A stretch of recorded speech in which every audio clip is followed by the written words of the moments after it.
What is up, ladies and gentlemen? My name is Sam, and as corny as it sounds, 6 months ago I predicted the future of gaming in a video I have never uploaded. All the traitor legions suffer your wrath. Put these foolish ambitions to rest. Take the soul to the But to be clear, this is not another video bitching about all the bullshit that's happening in history right now, because to be honest, it's fucking exhausting and it takes away all the fun from our beloved hobby. Because in my opinion, the stuff that is happening right now is a comeback, or maybe even a revolution if you will, like the French one. Okay, maybe not like this one. Anyway, so instead of making negative video, I've made a convoluted bullshit time travel B-movie of a video, because why not make this a little bit more fun again? So now, let's get back to the past. But before we dive in, 2 quick disclaimers. Number 1, I know that I'm actually a channel that makes anime related content, but Stellar Blade's Eve is basically an anime waifu that got isekai'd into a game with 4K graphics and butt cheek physics. Also, I made a video about Nikke, which was made by the same developer and is also my most viewed video on his channel, so I think it should be fine. Number 2, originally I wanted to make a video solely about Stellar Blade and Eve as a protagonist, which I announced way back in my Nikke video. But I think I got a little too ambitious while writing the script, so this video will be more about the gaming industry in general, but with Stellar Blade and Eve as the main example. But I need to say, there is so much happening every day in the gaming industry that it's impossible to include everything. So if there's something I didn't explain well enough or things I didn't mention at all, feel free to hate me in the comments and maybe I will make a part 2. Oh, brother, this guy stinks! Now, with that out of the way, let's define what I mean when I say modern audience. I know that I don't actually need to explain this, because if you clicked on this video, you will know exactly what I mean when I say modern audience. But for the purpose of clarification, I want to quickly explain what I mean by that. With that being said, let's talk about Stellar Blade. Stellar Blade is a PS5 exclusive post-apocalyptic sci-fi action RPG which was announced way back in 2019 as Project Eve. It was made by Shift Up, the same developer that also blessed us with a beautiful mobile game called Nikke, as their first attempt to make a AAA game. Stellar Blade's protagonist Eve is a young woman that was born and raised in a colony where the remaining humans shelter after the rise of the Nighttiba. As a member of the 7th Airborne Squad and part of the Eve Defense Force, she fights with superhuman abilities and a sword that she carries as an accessory on her head. Stellar Blade's story centers around Eve and her mission to save the remaining humans in Zion, the last surviving city on Earth. But I think the developers gave her another mission. Because I don't want to spoil anything, I'm going to stop right here, but trust me, Stellar Blade is, at least for me, already Game of the Year and one of my favorite games ever. I was hyped since the first trailer and I fell absolutely in love after the demo. And yes, Eve is the reason I was interested in the game, but it's not the only reason why I and thousands of others fell in love with the game. The level design is great, the gameplay is super fun, some of the boss designs like Karakuri were super dope, and the music. Bro, the music in this game is absolute fucking S tier. Especially the Raven boss fight music was peak. Also, I don't know if I'm the only one, but the game gave me crazy Ava vibes, and because that's obviously my favorite anime if you couldn't already tell, it's a huge plus for the game. So if you haven't already played this game, you should definitely do it. I think they also recently announced the PC version, so maybe wait for that. And fun fact, Stellar Blade's original title, Project Eve, was the inspiration for the name of my channel if you couldn't already tell. Also, the first video ever on my channel was the demo boss battle skin steal challenge. Yeah, I know. I was also extremely active when the problem with the censorship took place, but that's something I maybe talk about in another video. Anyways, I'm drifting away. So, let's talk about Eve in detail and how she revolutionized the modern day main characters. The question is, what makes Eve so special? And it's actually pretty simple. Eve is sexy. Eve is objectively sexy, and I don't say this because I'm a weeb and I like Asian women. No, she was intentionally designed to be visually compelling in a way that captures attention immediately. When Stellar Blade was first announced, all eyes were on her. Every gaming magazine, journalist and YouTuber was talking about Eve, but not just because she was beautiful. No, they talked about her because she defied all the recent trends in character design. So if all eyes were on Stellar Blade, what was the reactions to it? Most of the people, like me, were interested in the game because of Eve, and after they played the demo they realized the game itself is actually amazing. But other people were mad. Magazines, journalists and yes, even some YouTubers said the game was misogynistic and only for the male gaze. They said it's hypersexualized and her body would be unrealistic. And yes, I don't say that Eve isn't sexualized. Everyone knows who the target audience for this game is.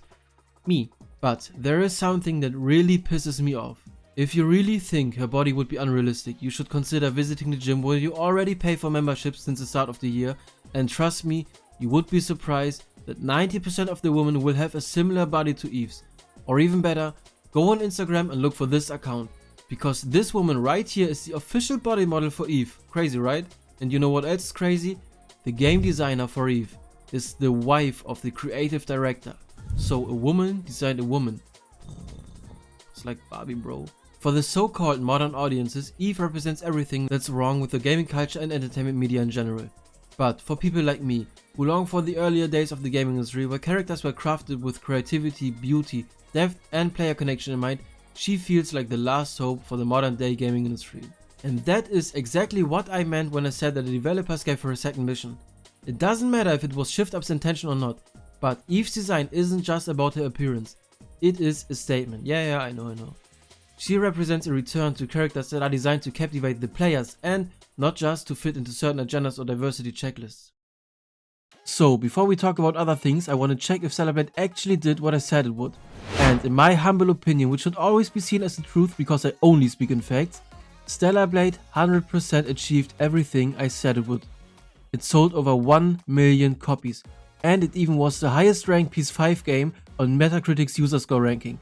But I think we have to wait a little bit longer to see if Eve herself will actually have an impact on history, but that is in my opinion not really a bad thing, it's just how time frame works for games. But I don't want to completely dismiss the other side of the coin, so let's make a step further and look at characters that would fit the modern audiences and how they were handled. So let's start with talking about The Last of Us Part 2.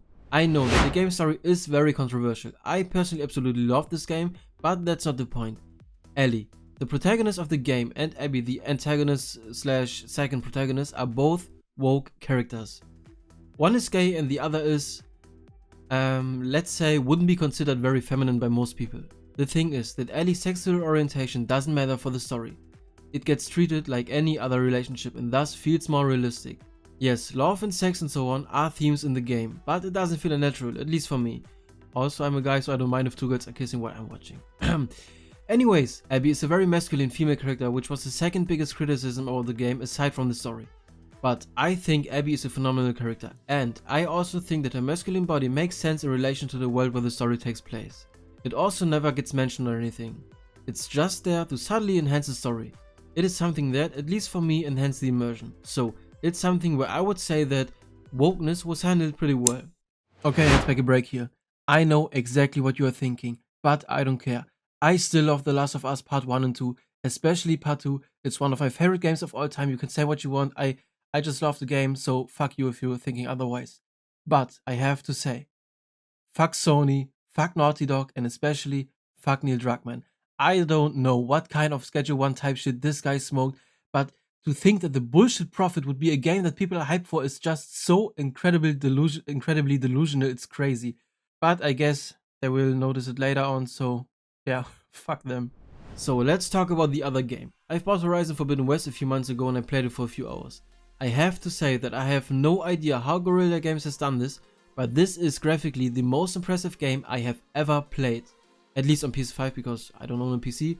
Anyways, the question I have is, what have they done to the main character Aloy? What is that? I know that beauty lies in the eye of the viewer, but come on. Some would say, hey Sam, you shouldn't talk like that because Aloy is based on a real human called Hannah Höxtra. And you're right, but you know what? That is the damn problem. Have you seen her? She looks absolutely beautiful in real life. There is even a fucking YouTube video that is titled Horizon Zero Dawn Lady is kinda cute. 10 million views. They absolutely butchered the in-game character. And aside from her design, she's also absolutely fucking annoying. I know it's very personal, but I just hate her. I get that the developers wanted to make a strong and independent female lead, but I think they forgot that she also has to have a real personality and should have at least a little bit of charisma so that players like me can actually connect with her on a deeper level. And do you know why they made her uglier? Because all those big companies nowadays have rules that say that characters aren't allowed to be beautiful or sexy, especially female characters, because this could be offensive or some other bullshit. And yes, you could argue that my argument with Horizon Forbidden West is more of a personal problem rather than an objectively good point. But don't worry, I will give you many more examples in this video, because this shit will be so goddamn long. Anyways, to compare all three games, I think that Eve and Ellie are characters that fit the story. They are designed in a way that makes them feel real for the world they are in. In Aloy's case, it feels like a character that could have been very iconic, but it was made in a way to appeal to too many people and thus feels like a character that was made to check some boxes. The problem that those companies don't realize is that nobody, and I mean nobody, wants to play a £500 non-binary character. Just compare the characters from the recent PlayStation failure Concord with Overwatch.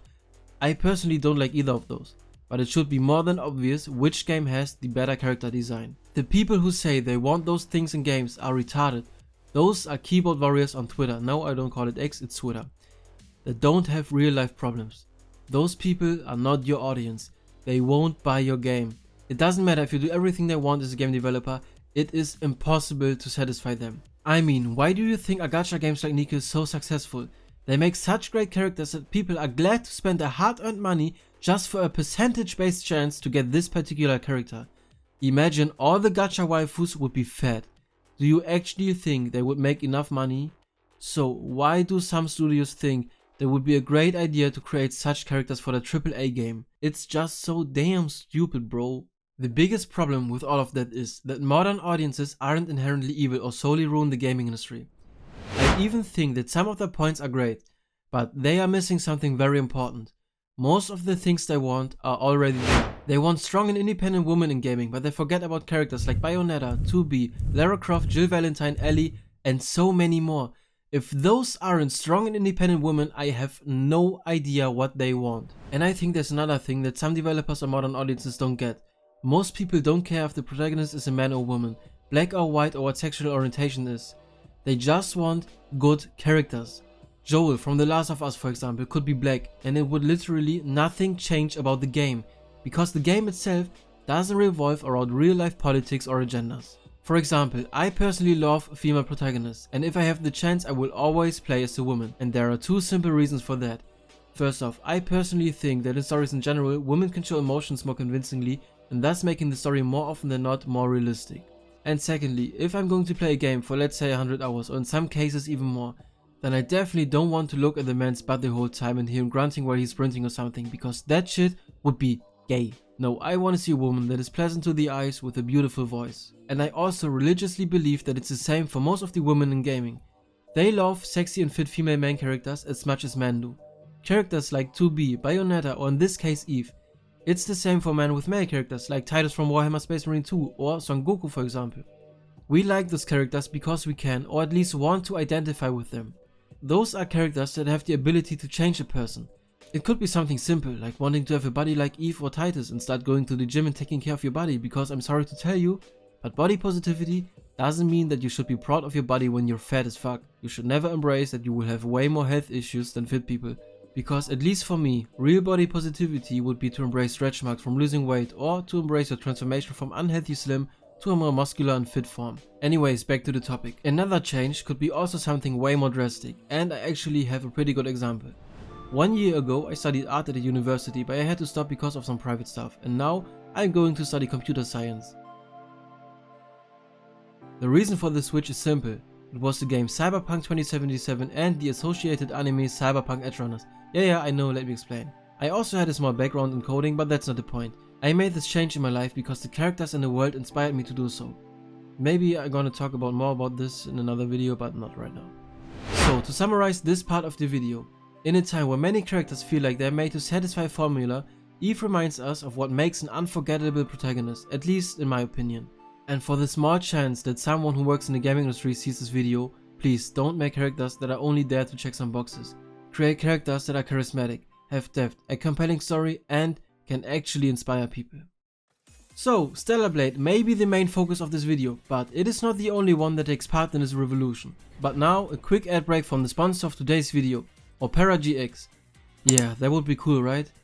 I just wanted to say that I have a fuck ton of videos in the making. I don't want to spoil anything, so I'm not going into too much detail, but those videos will be about topics like the history of gacha games, why you shouldn't care about reviews on mainstream, former drug addict explains addiction to entertainment, and yes, the former drug addict is me, but that's a topic for another video. So if you are interested in this kind of essay type videos, please consider subbing to my channel. I would really appreciate that and it would help me a ton. so thanks in advance to anyone who subs. Anyways, I said that 2024 will revolutionize the gaming industry. So, let's finally talk about the gaming industry as a whole and why I promise you there will be a drastic change in the next years. The last decade in the world of gaming was weird. We got some of the most beloved games like Elden Ring and The Witcher 3, but on the other hand we had some of the biggest flops in the recent history of gaming, or gaming in general, like the Suicide Squad and Concord. The reason for that is that gaming is more popular and lucrative than ever before. Every year there are new companies, studios and indie devs that want their piece of their never-ending money cake.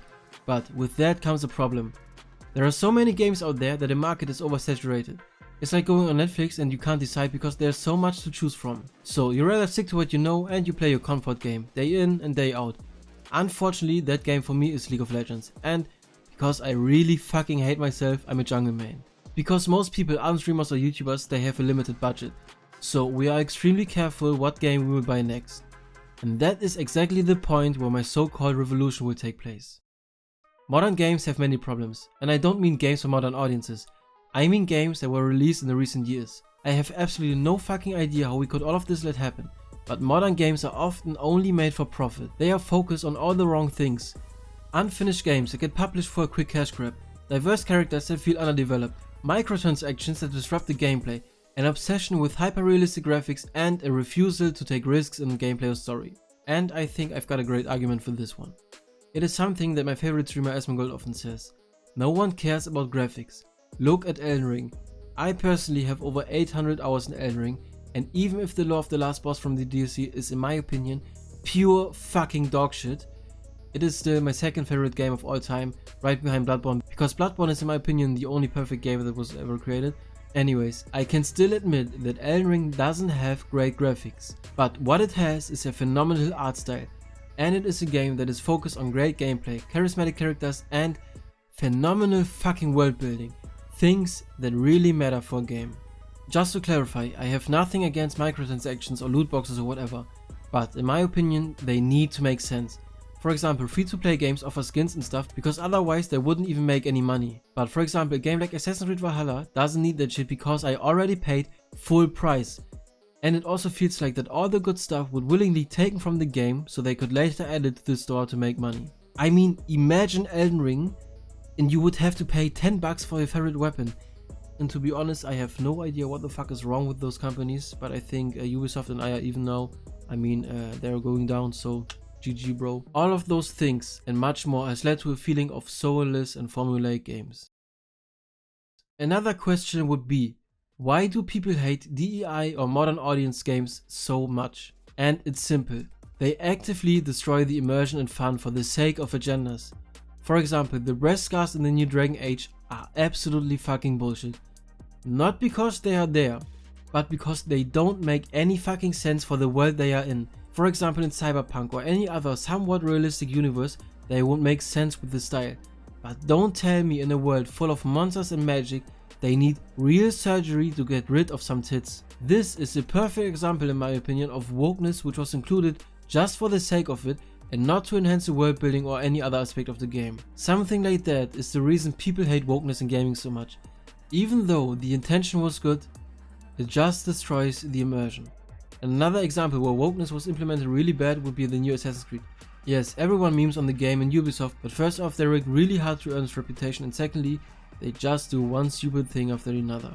But what I actually wanted to say is that the black protagonist in such a game scenario is blatantly dumb and actually a little bit disrespectful in my opinion. And I'm repeating myself, but this again ruins the immersion.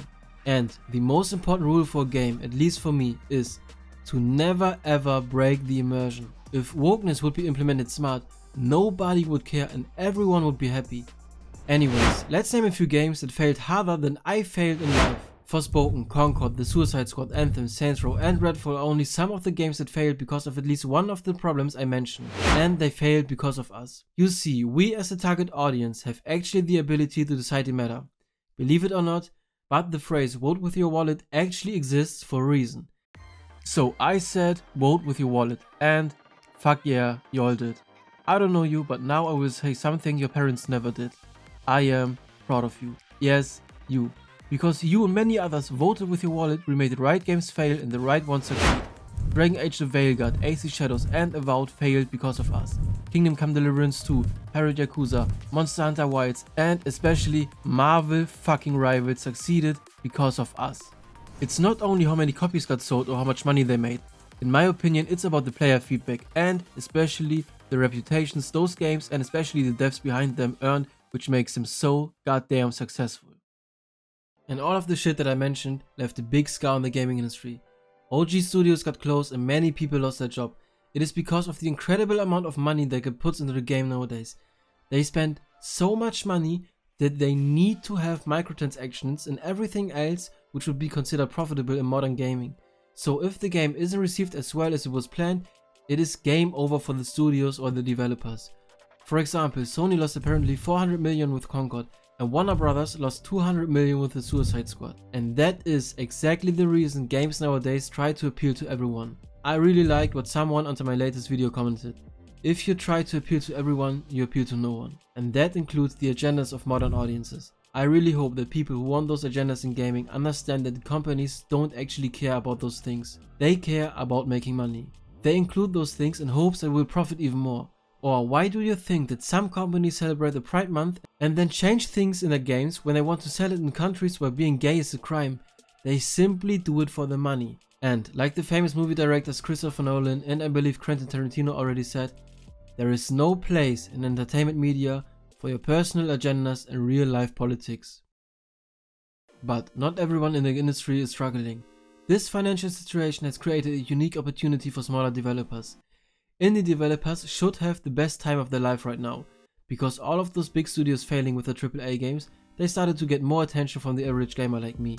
And because they're indie devs, they obviously don't have as much of a budget in most cases, so they automatically had to focus on things like great gameplay and compelling stories.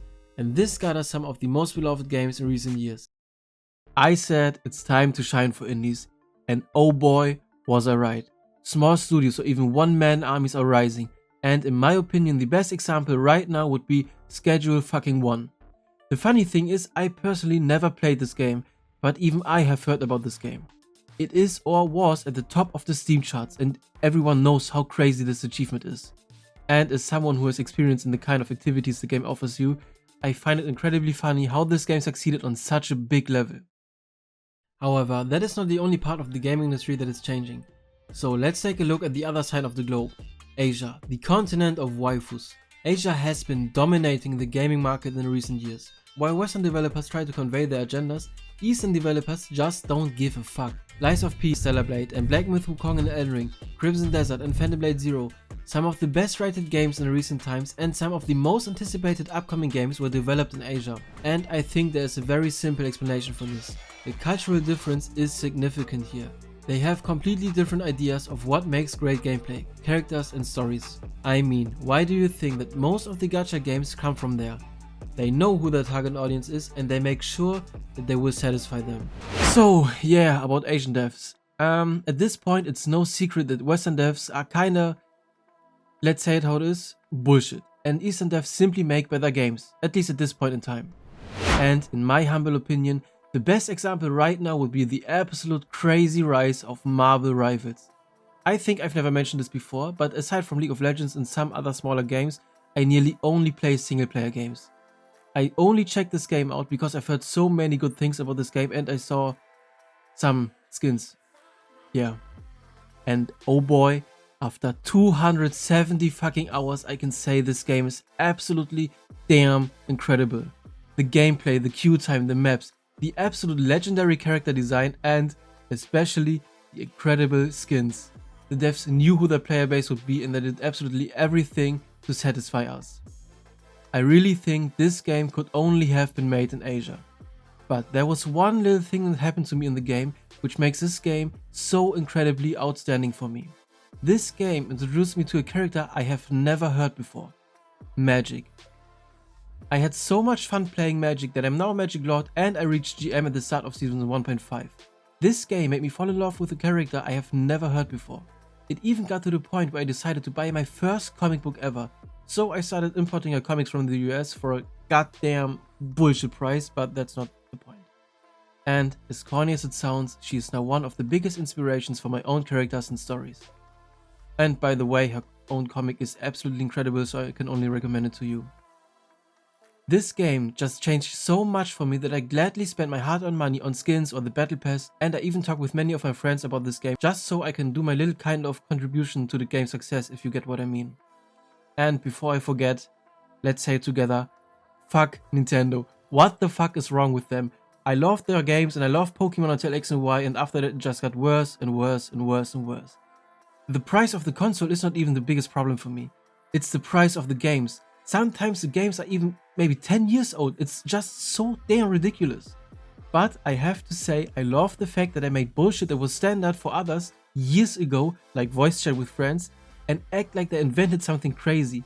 The company is just so behind and so damn retarded. It's absolutely incredible, to be honest. So yeah, not everything from Asia is all sunshine and rainbows, but by now I guess you should know what I mean. So yeah. Anyways, let's get to the final arc. Some of the games that are pushing back against modern gaming problems are Warhammer 40k Space Marine 2, Black Myth: Wukong and Elden Ring. Those games are popular because they focus on the core things of gaming. Warhammer's characters are old school stoic main characters, but in a way that is absolutely realistic for the story and the world it takes place. And yes, I have to admit that I didn't actually play Warhammer yet because I don't have the money to buy a new game right now. But I am really fucking hyped, and if the crush of every man and one of the biggest Warhammer 40k fans, Henry Cavill, says the game is great, then I need to play it. Also, the developer said that they know who the audience is and they already have plans for DLC on the second game, so I'm really fucking hyped. Black Myth: Wukong on the other hand got hate because it took a story that was over 400 years old and made a game out of it which wasn't diverse enough for modern audiences. They also publicly said that they rejected a DEI offer. They stayed true to their beliefs and didn't want it to change to cater to a specific audience. And that was rewarded by gamers. 10 out of 10s and the second most played Steam game ever. This is such an incredible achievement that it doesn't get any better than this. Elden Ring on the other hand was created by my favorite studio, From Software. They don't give a fuck about anything, and that's why they became as popular as they are. The graphics aren't great, but the art style is. The DLC is only accessible after nearly finishing the game, and the lore is only understandable if you try really hard to understand it and read item descriptions and really try to see what's going on in the world. Or you just watch some of the channels I'm going to show right now. Anyways, all of those games have one thing in common. They focus on immersion and fun. And that is by far, like I said 1,000 times already in this video, the most important thing for a game. However, let's talk about a game that focuses on fun and immersion while being a game that should satisfy the modern audience. Games like Baldur's Gate 3 will be the future of gaming in my opinion. The game is woke without being woke, if you know what I mean. The game released in a great state with only some minor technical issues in the third act. The game features a variety of diverse characters that are all well written and charismatic. The player itself can be whoever he wants, a gay elf or a black lesbian halfling, it doesn't matter.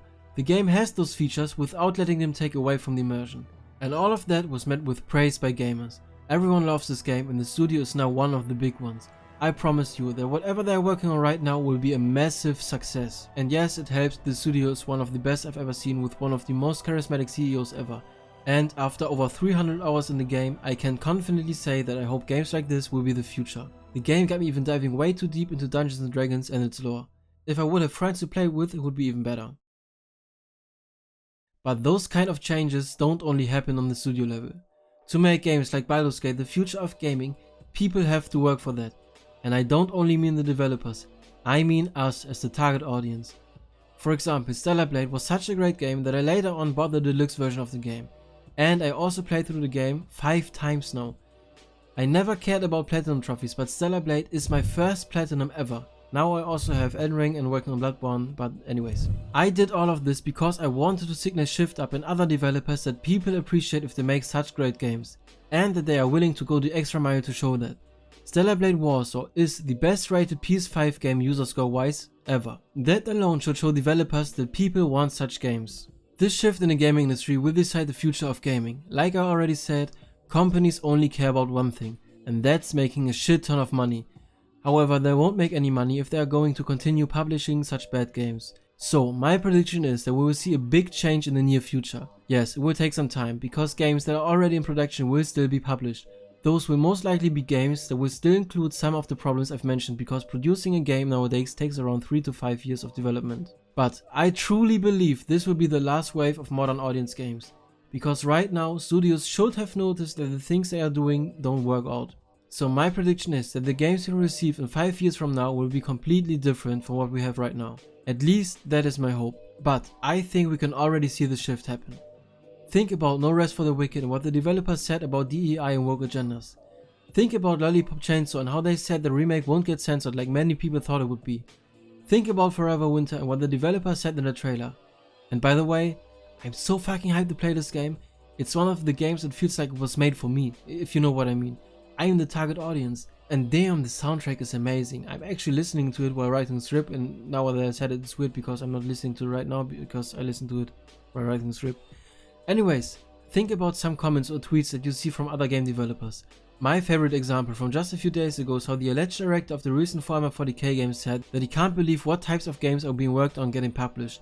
He hopes that this will change and that studios will focus again on, let's say it again, fun and immersion. So, to finally finish this long ass video, I think 2024 will revolutionize the gaming industry and we will see completely different games in 5 years from now on. And if you don't like the term revolution, then call it the change or a step back to the old times or the traditional way. Whatever you're going to call it, I firmly believe that this will happen. Companies notice that they only lose money if they continue making shit like that. Trust me, they realize now that they are fucked. But we as a target audience are responsible to make this change happen. So consider what you want from your games and try to show it. It doesn't matter if you buy merchandise from games you think are doing the right thing or if you just post a tweet about a game you like. Just show the developers your support. I know this was probably the most weird video you've seen in a long time because to be honest, obviously I've never planned to make this timeline type video. That's why it's kind of all over the place. Nonetheless, I want to explain why exactly I decided to make this kind of video in this style I've made. And there are two very simple reasons for it. First, as someone who is part of the industry as a consumer, I know how frustrating it can be sometimes. But to be honest, as I said in the beginning of the video, I have enough of all the negativity. You always see and hear complaints, you always see negativity, it's just exhausting, mate. And I still love people like Asmongold or Legendary Drops, nothing against them. I love their videos and I love what they say and they are mostly right. That's not the problem. The problem is that we always are negative, and I try to make a video that, yeah, acknowledge all the problems, but make it a little bit more brighter with a little bit more of a fresh view, if you know what I mean. And secondly, I told this in another video, but I'm working on my own books and short stories. I am obviously by no means a pro, but I love building my own worlds and characters. It's something I've been doing my whole life, and it's also my biggest dream to one day be able to publish my own works if I finally get some money. Yeah. And for me, the most important thing about the work of fiction is simple. It always should be believable. It doesn't matter if it's science fiction, high fantasy, a world without gravity, or an android girl in a miniskirt fighting monsters in a desert. If you have got world building and convincing characters, everything has the possibility to work. And that's why it makes me so sad when we get stories that don't want to tell a great story, but rather push agendas, or when great ideas get censored so much that nothing from the original is left.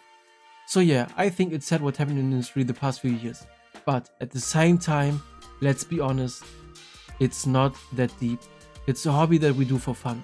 So my whole idea was, yes, as I said, acknowledge all the problems, but let's focus on the more positive things. And I know for a fact, this video will be by no means perfect. The topic of this video is so broad that it's hard to include every detail, everything that is happening right now. There are so many things where I only scratched the surface or the things I didn't mention at all. So I decided that if this video will get at least one hate comment, I will make a part 2 where I talk about things like the rise of first design philosophy, the death of trust in game journalists, which yeah is obvious but I still want to talk about it, death transparency and player communication, the return of code-like games, and why this comic matters beyond gaming to convince even the most retarded viewer that there will be a bright future of gaming. And for my 162 subs, look at this. I fucking finally bought the PC. Just cost me like half a year of living poor and my right ball. So yeah, new videos about gachas, gaming and entertainment in general are coming. And if I stop being so damn retarded and I get my shit together, streams will start next week. And for the people who really made it to the end of the video, I am German, so yeah, my pronunciation is more often than not pure fucking dog shit, so sorry for that, but I tried my best. Anyways, I don't want to make this video any longer because after writing the script and recording, I still have to edit all this. So yeah, don't forget to like and sub, see you all in the next one. gotta testify. Come up in the spot looking extra fly. For the day I die, I'ma touch the sky. Back when they thought pink polos would hurt the rock. Before Cam got the shit to pop, the doors is closed.